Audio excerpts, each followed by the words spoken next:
Բարև ձեզ հարգելի դիտողներ, YouTube-յանի Մալիքի եթերում զրուցելու եմ քաղաքագետ Գագիկ Համբարյանի հետ։ Ցանկության դեպքում կարող եք բաժանորդագրվել YouTube-յանի Մալիքին։ Բարև ձեզ, պարոն Համբարյան։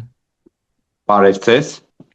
Պարոն Համբարյան, ինչպես եք մեկնաբանում Հայաստանում ուժայինների գործողությունները։ Մենք հանգստյան օրերին տեսանք, որ մտան դիմակավորված ԱԱԾ-ականները նախկին վարչապետ Հովիկ Աբրահամյանի առանձնատուն եւ այնտեղից իրենց սցենարին համապատասխան գետնին տապալեցին որդուն, նախկին падգամավոր Արգամ Աբրահամյանին եւ բերման ենթարկեցին։ Գիտեք, ինձ այս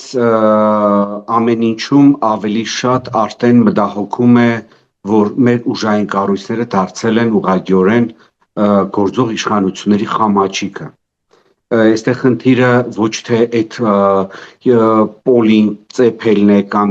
գետնին տալն է, որին մենք արդեն սովոր ենք 8 տարի եւ ոչ մեկին արդեն դրանով Նիկոլը չել կարող զարմացնել։ Ինձ ուղղակի արդեն սարսափեցնում է այն փաստը, որ ասենք ուժային կառույցները արդեն մտնում են մարդու անձնական կյանք եւ այնպիսի հաղորդագրություններ են ներկայացնում, որ ագամայից այսպես տողատագերով հասկացնում են, թե այս ինչ մարդ է, այս ինչ է, ինչ մարդ է, այս ինչ է։ Գիտեք, սա ամենատգեղ եւ ամենազզվելի բանն է, որը կարող է իրեն թույլ տալ ցանկացած ոք անձնական կյանք մտնել, մարդկանց անգողինը մտնել, առանց ապացույցի վարկաբեկել, ասենք հաղորդագրություն են տարածում, չեմ էլ ուզում անդրադառնամ այդ հաղորդագրության արդեն լկտի բովանդակությանը, բայց ասենք գրում են, ասենք դեպքը տեղի ունեցել 2023 թվականին եւ Կասկադյալը ձերբակալված է, հիմա դատական գործընթաց է գնում։ Հետո կարդում եք լրատվամիջոցներում այդ նույն դատական գործընթացում այդ մեղադրյալի փաստաբանի հարցազրույցը, որ ընդհանրապես այդ բովանդակությամբ մեղադրանք նույն, ասենք, արգամին կամ Ծառուկյանի դստեր պահով այդպիսի վարկաբեկիչ ուրեմն հայտարարություններ ընդհանրապես չկա։ Լավ, ես ուզում եմ հասկանամ, վերջի վերջով, գիտեք, Գյումրիում ասում են բիզունի երկու ծայր։ Մի օր դուք խփես դրանով դիմացինին, մյուս օր այդ հաջորդ ծայրը քեզ կխփի, կամ ընդհանրապես կյանքում կա բումերանգի օրենք։ Լավ, այս մարդիկ, որ այս աստիճանի ցածրակարգ քարոզչություն են տանում կամ ցածրակարգ պայքար են մղում իրենց, ինչպես ասեմ, ես օրինակ չեմ կարծում, որ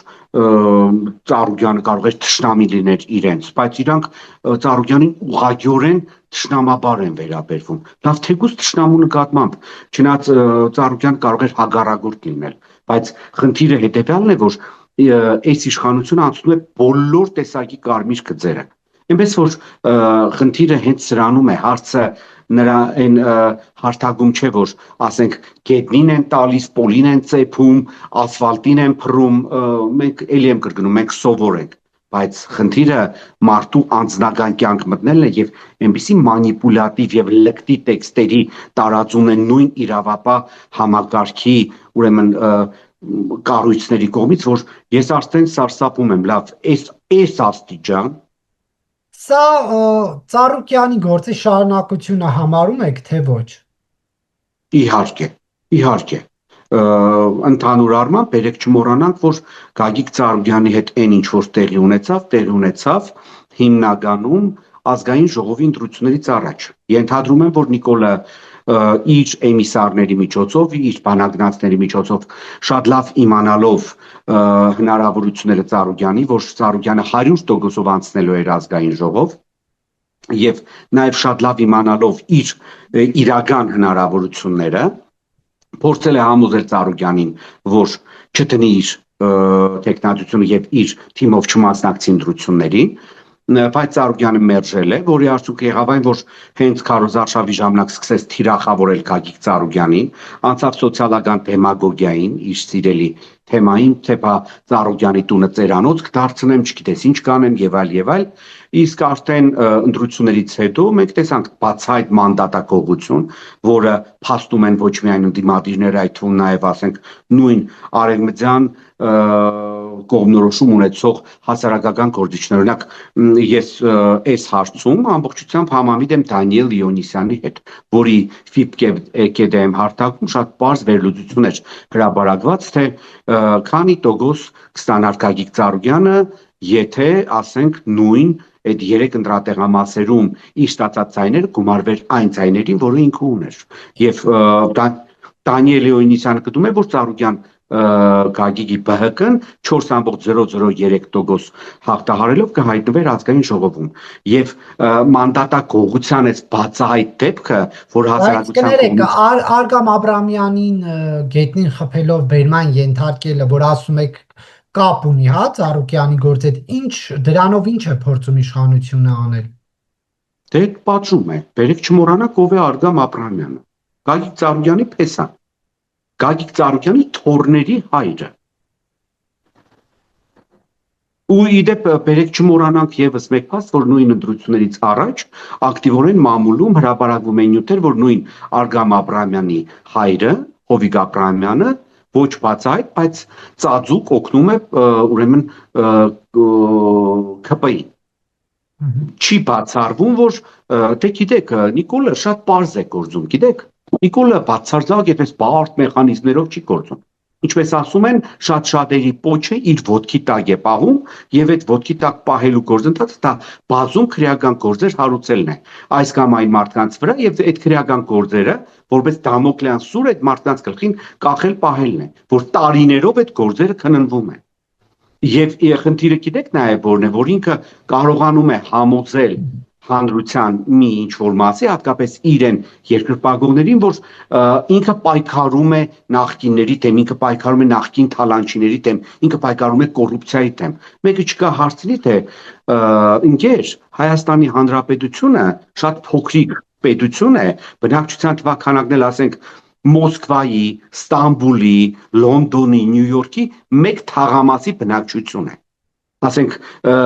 Մոսկվայի, ասենք հյուսիս-արևմտյան օկրուգում ավելի շատ մարդ է բնակվում, քան Հայաստանի Հանրապետությունում։ Ասենք այդ հանցագործությունները 8 տարի քննելը որն է։ 8 տարի քննելը որն է։ Ինքը կարողանում է սոցիալական թեմաներ։ Ես այդտեղ կներեք, կուզեի հիշեցնել, թե իշխանությունը ինչպես այս իշխանության օրոք ինչպես Հովիկ Աբրահամյանի դղյակը մեկ օրում դուրս եկավ քննչական գործողությունների կալանքից եւ վաճառվեց այս իշխանության օրոք ի հայտ հանրությանը ճանաչելի դարձած գործարար Նարեկ Նալբանդյանին, որը Արգամ Աբրահամյանի ընկերն է։ Այսինքն այստեղ իրենք խնդիր ունեին Աբրահամյանների հետ, թե իրապես այստեղ այդ ենթադրյալ սպանության պատվեր, ավելի ճիշտ սպանության ենթադրյալ պատվերի գործը այնքան այսպես ակնառու, որ դրա համար նրան բերման ենթարկեց, որովհետև ուզում եմ այդ դեպքը հիշեցնելով ուզում եմ ասեմ, որ խնդիր չեն ունեցել այս մարդիկ իր իշխանության հետ։ Չէ, դուք բերեք ճշտենք, որ Նիկոլ Փաշինյանը մերթ իրեն մուծվող մարդկանց կրկին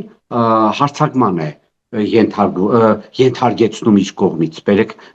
այդպես մի փոքր կարող է նախադասությունը չստացել, բայց այն մարդիկ, ովքեր իրեն մուծվել են, ինքը դրանց կրկին նրանց վրա հարցակում է կազմակերպում։ Բերեք չմոռանանք նույն Գագիկ Խաչատրյանին։ Հիշում եք Հայաստանի Հանրապետությունը գնել էր 330 SM, որոնք հետո սկանդալի աղբյուր դարձան, որ այդ սուերը չունեին հրթիռներ, որտեղ Ռուսաստանը այդ սուերի հրթիռները չէր վաճառում։ Բերեք նաև չմոռանանք, որ այդ սուերի գնման վերաբերյալ նույն մամուլում բազմաթիվ տեղեկություններ հրապարակվեցին, որ այդ սուերը գնել է Գագիկ Խաչատրյանը, որպես ուրեմն քայլ, որպեսզի գործող իշխանությունները իր նկատմամբ մի փոքր բարեգութ գտնվեն։ Հիմա որտեղ է Գագիկ Խաչատրյանը եւ որտեղ են նրա որդիները։ Այնպես որ Նիկոլի հետ պայմանավորվելը դա ուրեմն ջուր ծեծոցի է, դա շատ սխալ քայլ է, ինքը ոչ սրբություն ունի, ոչ տղամարդություն ունի, որ իր խոստումը պահպանի, իրան պետք է սպային ինքը ասում է հա, կես ժամ հետո պետք եղավ կգցի ինչ է եղել, այ քեզ բան, նույնն էլ Հովիկ Աբրահամյանի պարագայում, հիմա իրեն պետք է Գագիկ Ծառուկյանի այս ուրեմն կալանավորման, Գագիկ Ծառուկյանին ունեզրկելու ֆոնին փորձել շարունակել այդ ագրեսիվ դրսևորումները Ծառուկյանների նկատմամբ, ինչպես ասում են, ագիտակ ընկավ նաև Հովիկ Աբրահամյանի որդին Արգամ Աբրահամյանը։ Դուք շատ ճիշտ նշեցիք, որ գործը շատ վաղուց կար, բա որ վաղուց կա, բա որ Հովիկ Աբրահամյանի տղայի թիկնապահը հիմա դատվում է այդ գործով։ Հիմա դուք չեք նկատում ինչ աբսուրդ մի հատ բան ենք մենք ստացել։ Այսինքն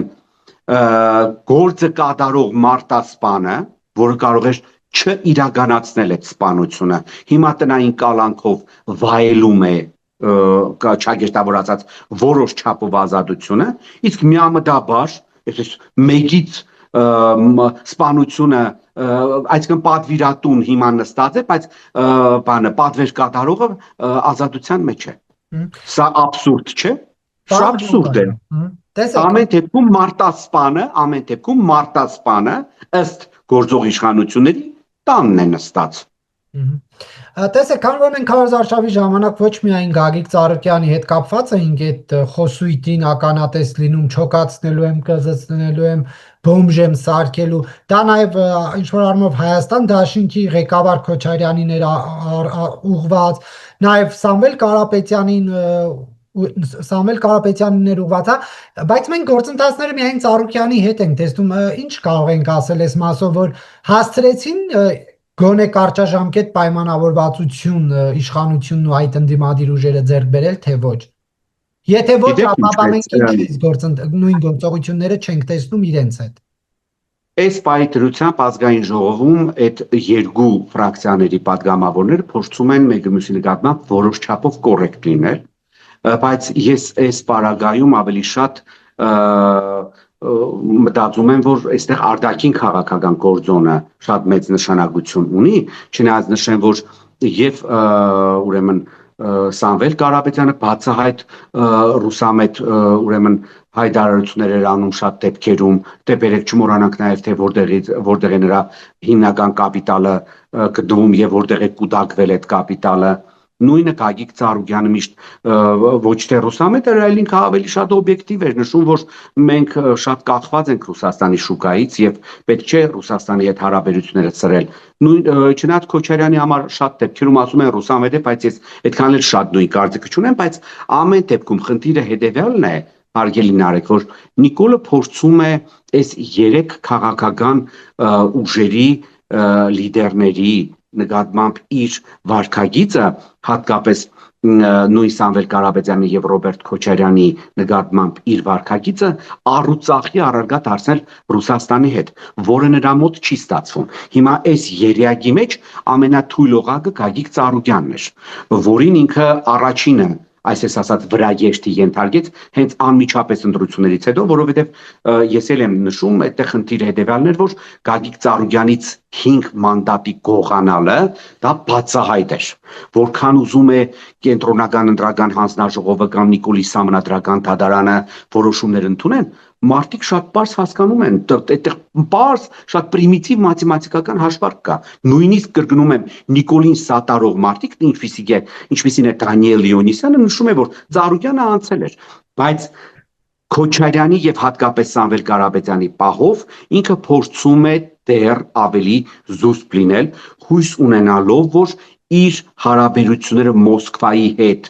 որոշ չափով կկարգավորվեն եւ ինքը այդ կարգավորման մեջ նաեւ որպես Մոսկվային բարի ժեստ, որպես չագերտավորացած լավություն նաեւ կներկայացնի, որ այդպես ես Քոչարյանին կամ Սամվել Կարապետյանին այդ նույն օրը չգցեցի, ինչ Գագիկ Ծառուկյանին։ Բայց խնդիրը հետեւյալն է, որ մենք տեսնում ենք, որ ընտրություններից արդեն անցել է 2 ամիս, Մոսկվան բացարձակ չի շնորհավորում, ավելին նույն Նիկոլի ռուսաստանյան այցերը ավելի վատ հետևանքներ են ունենում հայ տնտեսվարողների համար։ Գնաց հնարավոր չեղավ խնդիրները լուծել, որովհետև ասում էր իշխանությունը, առանձին ներկայացուցիչներ ասում էին հունիսի 8-ին խնդիրները կլուծեն, հունիսին էր, չէ՞ ընտրությունները, հունիսի 8-ին ասում են, ընտրությունների հաջորդ օրը հունիսի 8-ին խնդիրները պետք է լուծվեին, իսկ Նիկոլ Փաշինյանն էլ ասում էր ես ԵԱՏՄ-ում բացառիկ դիրք զբաղեցնող պաշտոնյա եմ, բոլոր կառույցներում ներկայացված եմ ԵԱՏՄ, կգնամ, փաստերը կդնեմ սեղանին եւ հարցերը կլուծեմ։ Ինչու մենք այս ժամանակահատվածում ականատես չեղանք խնդիրների այդօրինակ լուծմանը։ Որովհետև մենք մեր հասարակության մի զգալի մասը ապրում է իր երազած Հայաստան։ Գիտեք, Նարեկ ջան, այնպես չէ, որ ես ուրախությամբ եմ ասում, որ մենք պարտված երկիր ենք։ Ես որպես պատմաբան եւ դասավանդող դասախոս շատ լավ գիտեմ եւ ուսումնասիրել եմ բազում պարտված երկրների արտաքին քաղաքականությունը։ Եվ ասենք տարական լկտիություն է, երբ որ մարդը խաբում է իր հասարակությանը, թե բա մենք շատ հզոր ենք, մենք շատ ուժեղ ենք, մեզ բոլորը ընդունում են, չկա նման բան։ Նարեկ ջան, մեզ ոչ ոք չի ընդունում, ոչ մի պարագայում մենք հզոր չենք։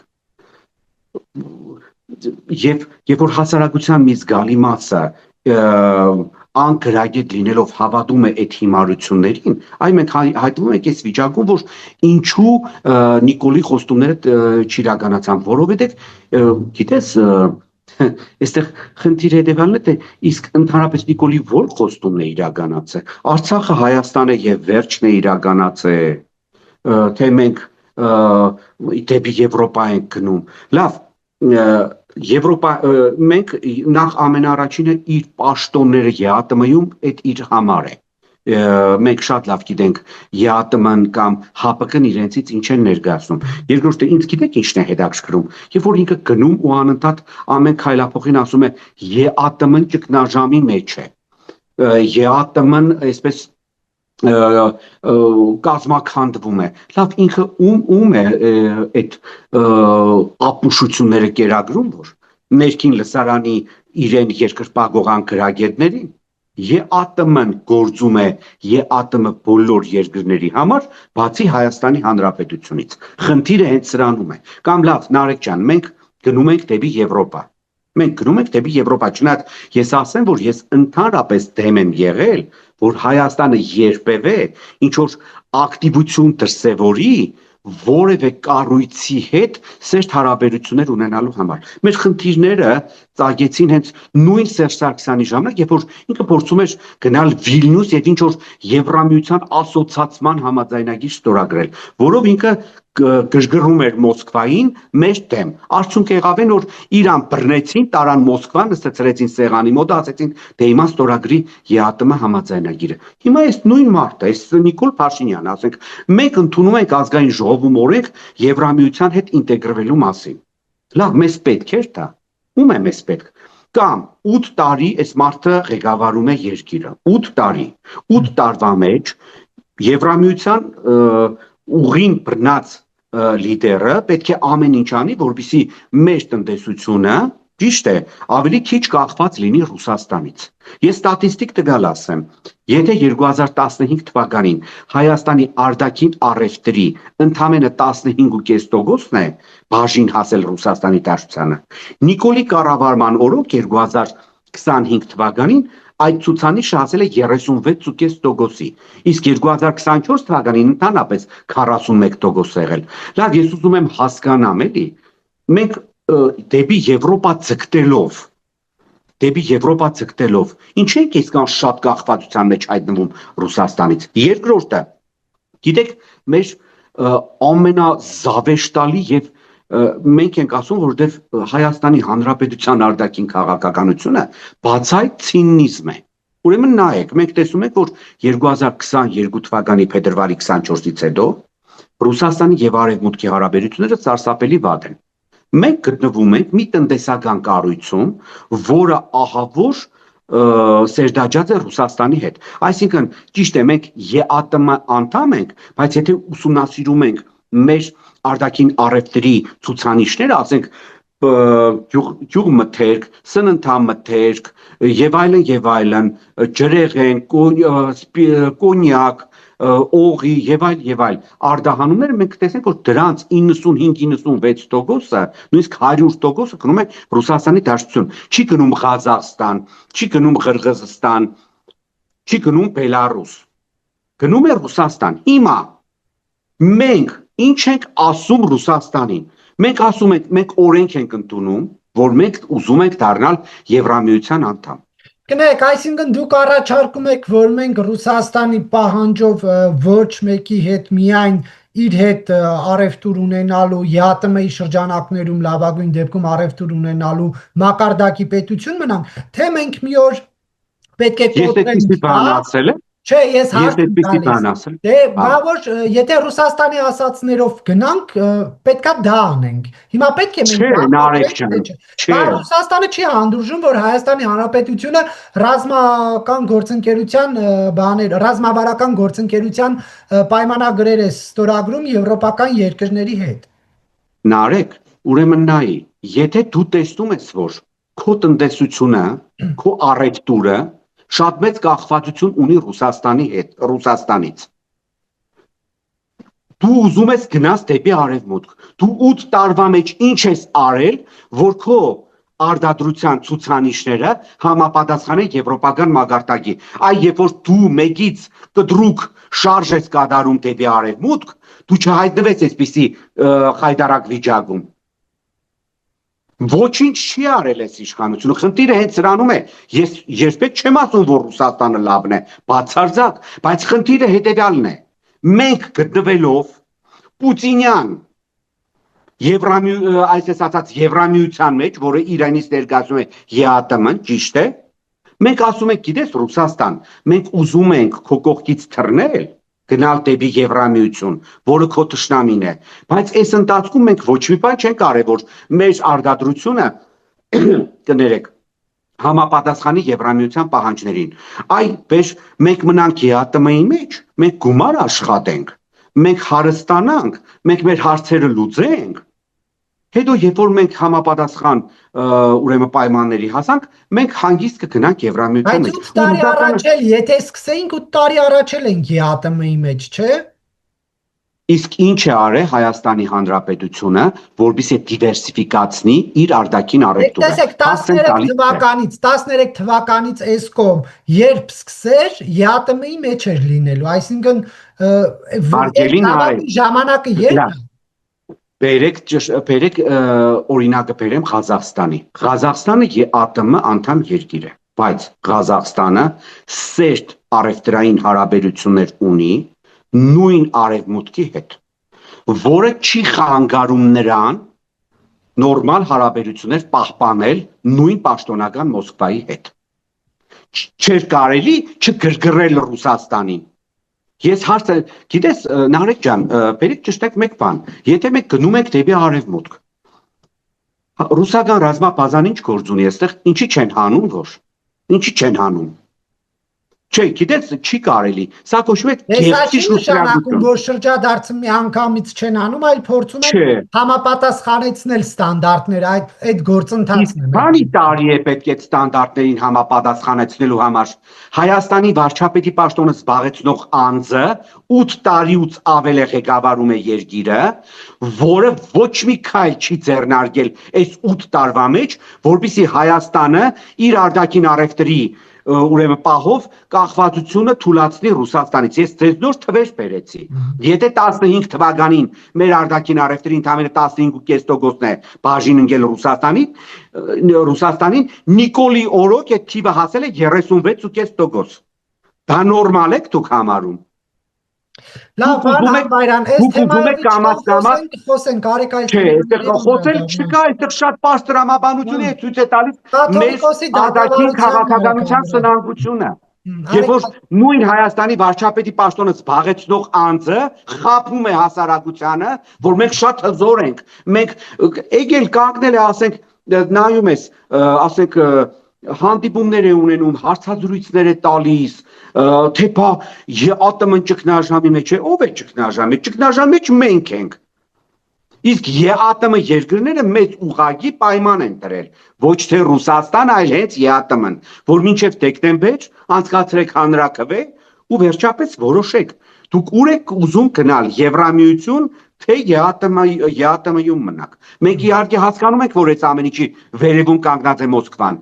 բայց այս ամեն ինչի մեղավորը մենք ենք։ Հələ բերեք մենք մեր արտաքին առևտուրը, մեր տնտեսական ուրեմն ցուցանիշները, մեր ապրանքների որակը համապատասխանեցնենք մի փոքր Եվրամիության հետ, Եվրամիությունում շուկաներ գտնենք, նոր Ռուսաստանին այսպես գազացնենք։ Օրենք են ընդունում Եվրամիության անդամ դառնալու մասին, ասենք մեռած օրենք, մեռած ուղագի, ինչպես ասում են, Zakon Krobik։ Ի սկզբանե մեռած ծնունդ է։ Լավ, բան Որովհետև մեզ ոչ ոք Եվրամիության անդամ չի տեսնում, մեզ ոչ ոք չի հրավիրի։ Եվրամիությունը Ռուսաստանի եւ կներեք, Վրաստանին չհրավիրեց, մենք մեզանից ինչ եք ներկայացնում, որ հրավիրի։ Լավ, բան Բայց դրանով մենք սրեցինք հարաբերությունները Մոսկվայի հետ։ Հիմա էլ ասում ենք, ինչի էսպես եղավ։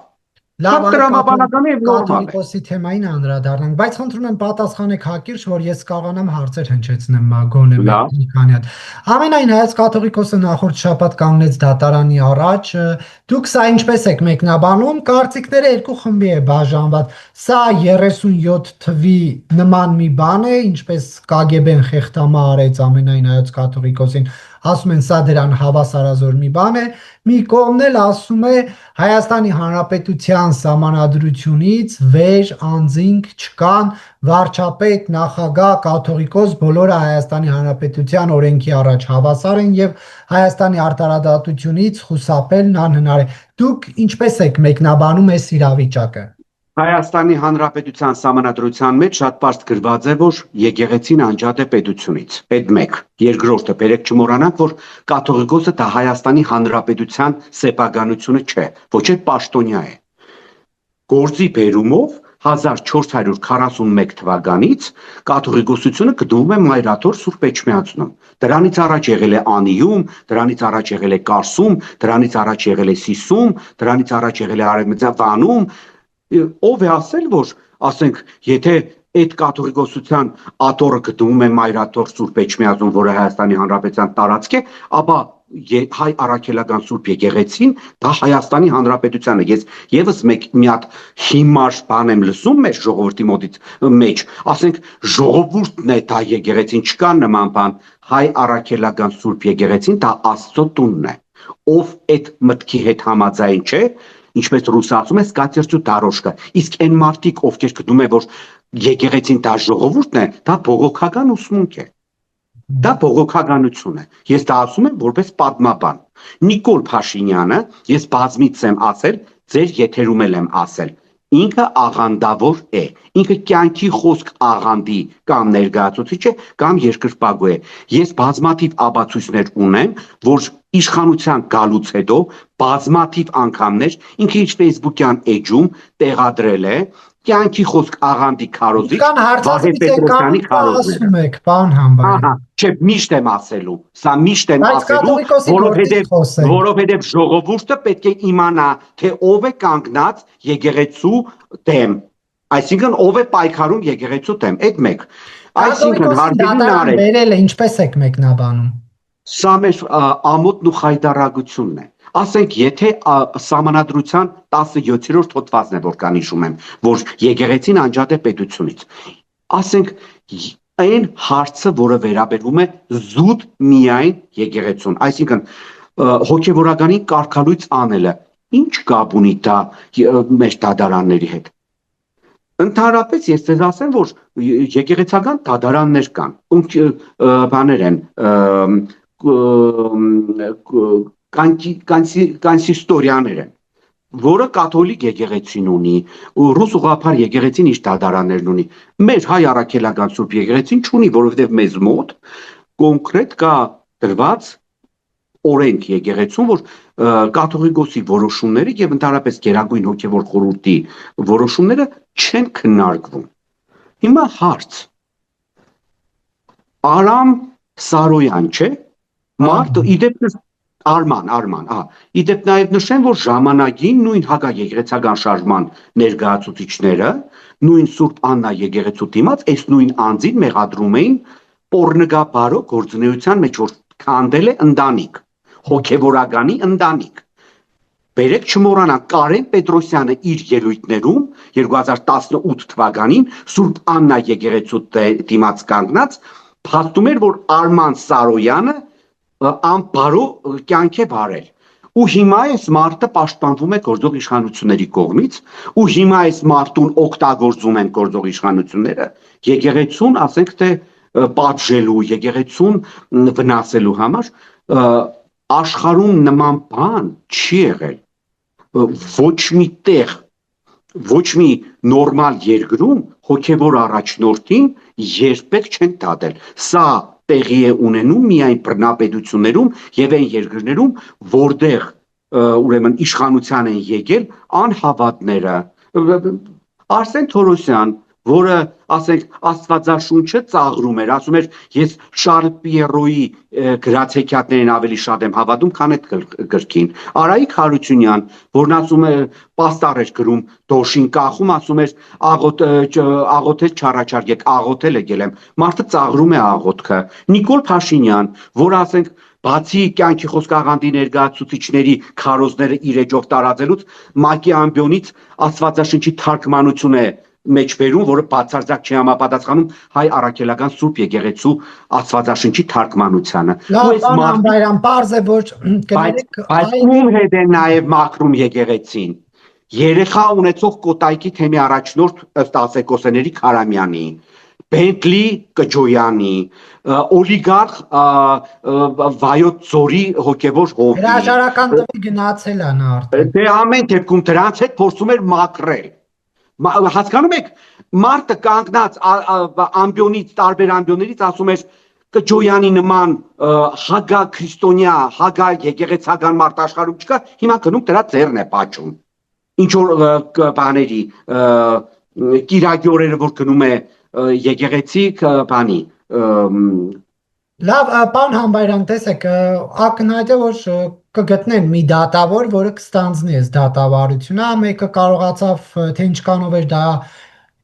հիմնավոր, ինչքանով անհիմն, բայց ասեց, որ ստացել եմ Արա Զորաբյանից արտոնագիրս, դա կաշկանդվածություն է առաջացնում, հրաժարվեց գործից։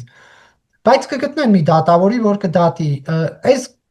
ամեն ինչ կան է շարունակվելու, ինչ ելք է ունենալու, այսինքն մենք մի օր անկախ նրանից, թե ինչ վերապահումներ ու հարցադրումներ ունենք կաթողիկոսին, բայց մի օր ամենայն հայոց կաթողիկոսին էլ ենք տեսնելու կալանավորված։ Հայոց հայրապետը իր հարցադրությունից մեկում նշել է, որ ինքը պատրաստ է եւ կալանքին եւ սպանությանը։ Այնպես որ թող Նիկոլը այդքան շատ չուրախանա, որ ասենք ինքը կարող է կալանավորել Գարեգին երկրորդին ու կամ սպանել ու դրանով բոլոր հարցերը կլուծվի, դրանով ոչ մի հարց չի լուծվի։ Ամեն դեպքում մենք տեսում ենք, որ հայ առաքելական Սուրբ Եկեղեցին շատ ամուր է, չնայած որոշ թափթփուկների փորձերին ներսից քանդել եկեղեցին դա նրանց չհաջողվեց, հայ առաքելական Սուրբ Եկեղեցին եւ նրա հոգեվոր հովիվները բավական ամուր են, այս օրերին էլ մենք տեսնում ենք բազմաթիվ ուրեմն կոչեր, հայտարարություններ տարբեր թեմերից, այսօր օրինակ հիանալի կոչով հանդես էր եկել Պոլցո հայոց պատրիարքը, աջակցելով հայ առաքելական ամենավերջինը։ Դե կապ չունի, հիմա ամենավերջինն է, ամենաառաջինն է, հեչ կապ չունի, ամեն դեպքում տեքստը շատ ազդեցիկ էր եւ շատ լավն էր, շատ գովելի էր։ Հիմա այստեղ խնդիրը հետեւյալն է, որ մեր հասարակությունը պետք է հասկանա, որ ասենք այդ ասեկոսեների, բամբասանքների, Արշակ Սրբազանի պահով ինչի հիմա ծպտունները չի ելնում, թե այդ արտասահմանից եկած, դրսից եկած երկու փորձաքննությունների արդյունքներով ապացուցվեց, թե ինչ բարձրակարգ մեթոդներով են կեղծել այդ ուրեմն տեսանյութերը։ Վերջիվերջով Արշակ Սրբազանի փաստաբաններն չէ, կարճ կոնկրետ, բայց շատ մանրակրկիտ բացահայտեցին, թե այդ նույն մի քանի վայրկյանանոց տեսանյութերը, որ վայրկյանը ինչ տեխնոլոգիաներով է կեղծվել, ծպտուն չեն հանում հիմա։ Կաթողիկոսը, չգիտես, այսպես է, այնպես է, հլապացույցները ներկայացրեք։ Խո բամբասելով չէ, Նիկոլի Հասցեին էլ ով ինչ ասեց, ասում է, հավատանք, ես օրինակ չեմ հավատում։ Ու մեր հասարակությանն էլ խորհուրդ կտամ, եթե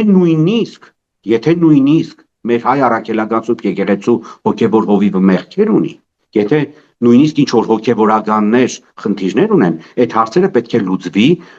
զուտ հայ առաքելական Սուրբ Եկեղեցու ներսում։ Մենք չպետք է թույլ տանք, որ Հայաստանում Պավլիդյան կամ Թոնդրագյան շարժումների կամ աղանդավորական բողոքական եկեղեցիների ուրեմն օրինակներով ասենք ով չի ալարում իր կարծիքը հայտնում է եկեղեցականի մասին։ Մեր եկեղեցին ես չեմ ասում ամենամաքուրն է, բայց եթե մենք նայում ենք կաթոլիկ եկեղեցու պատմությանը, եթե մենք նայում ենք ասենք նույն բողոքական եկեղեցիներին Եվրոպայում դրանց պատմությանը, եթե մենք նայում ենք ռուս ուղղափառ եկեղեցու պատմությանը կամ նրանց ղեկավարների ով լինելուն, ես կարող եմ փաստեմ որպես պատմաբան։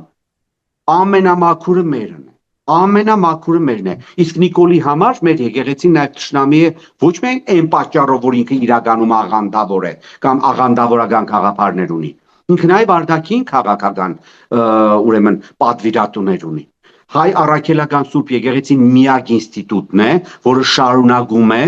թմբկահարել Արցախյան թեման, որը բացարձակ ձեռնտու չէ Հայաստանի վարչապետի պաշտոնը զբաղեցնող անձին։ Գարեգին երկրորդի ուրեմն ցանկացած ելույթ ուղղակի հիստերիա է առաջացնում Բաքվում կոնկրետ Ալլաշուկյուր Փաշազադեի մոտ։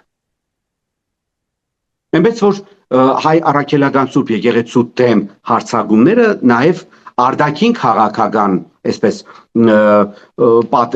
բաներ ունեն, աստառներ ունեն։ Գումարած դրան, հարգելի Նարեկ, բերեք չմոռանանք, թե ինչ էր ասում Նիկոլ Փաշինյանը ժողովրդի քվեի պահով։ Ինքը հիշում է Վաղաշապատի տիմ ընտրություններից առաջ ճեպազրույցի ժամանակ ձեր լրագրող ընկերներից մեկ որ հարցրեց որն է ժողովրդի լեգիտիմ քվեն, ասեց 50% գումարած 1%։ Շատ լավ։ Նույնիսկ այս կեղծված ընտրությունների արդյունքում ինքը 50% գումարած 1% չունի։ Ինքը չի կարող ժողովրդի լեգիտիմ քվեն իրեն վերագրել ու հայտարարել, որ ինքը ժողովրդի անունից է այս ամեն ինչ անում։ Ես սա էլ եմ հատուկ ձեր ուշադրությանը արժանացնում, որովհետև Նիկոլը շատ է սիրում խոսել ժողովրդի անունից։ Նիկոլ, դու հավաքել ես կեղծիքներով 49.7%, որը 50.3%-ից քիչ է։ Սա պարզ մաթեմատիկա է։ Դու ժողովրդի քվե չունիս ու Նիկոլը իրավունք չունի ժողովրդի անունից խոսելու։ Շնորհակալություն, պարոն Համբարյան, հարցազրույցի համար։